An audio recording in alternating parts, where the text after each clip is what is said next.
ইয়াত বিজেপিয়ে মিটিং কৰিছে, ৰাজনৈতিক মিটিং কৰিছে, ৰাজনৈতিক নেতাৰ প্ৰভাৱত জল জীৱন মিছনৰ ওপৰত প্ৰতিবাদ কৰিব হওঁতে এয়া ছোৱালী মানুহকো মাৰিছে আৰু এইফালে এজনী বোৱাৰী আছে এয়া দেখিছে নে মাৰি চোলা তোলা এয়া ফালি দিছে।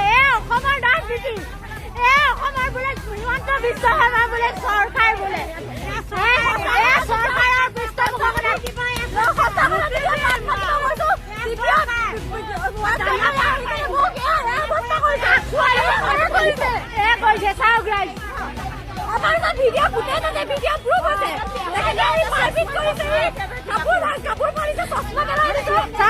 মানুহক মাৰিব লাগিছে।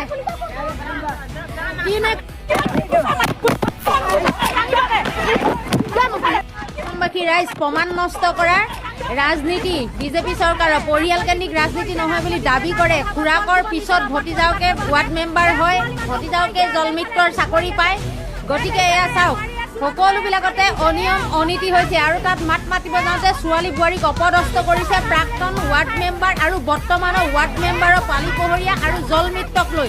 এই জল জীৱন মিছনৰ আঁচনিৰ নামত ৰাজনীতি পঞ্চায়ত ইলেকশ্যনৰ সময়ত ভোটাৰক ভয় ভাবুকি প্ৰদান কৰিছে আৰু এইখিনি কথাত প্ৰতিবাদ কৰোঁতে তেখেতসকলে সেই মিটিংখনত তেখেতসকলৰ দলীয় মানুহ মাতি মিটিং কৰিছে, বাকীসকলক বঞ্চিত কৰিছে। বাকীসকলে প্ৰশ্ন উত্থাপন কৰিছিলে তাত আমাক কিয় নামাতিলে বুলি, তেতিয়া এনেদৰে অপমান আৰু মাৰপিট কৰিছে। এইজন টংকেশ্বৰ ৰাভা প্ৰাক্তন ৱাৰ্ড মেম্বাৰ আছিলে আৰু এতিয়া তেওঁ ভতিজাটো ৱাৰ্ড মেম্বাৰ হৈছে।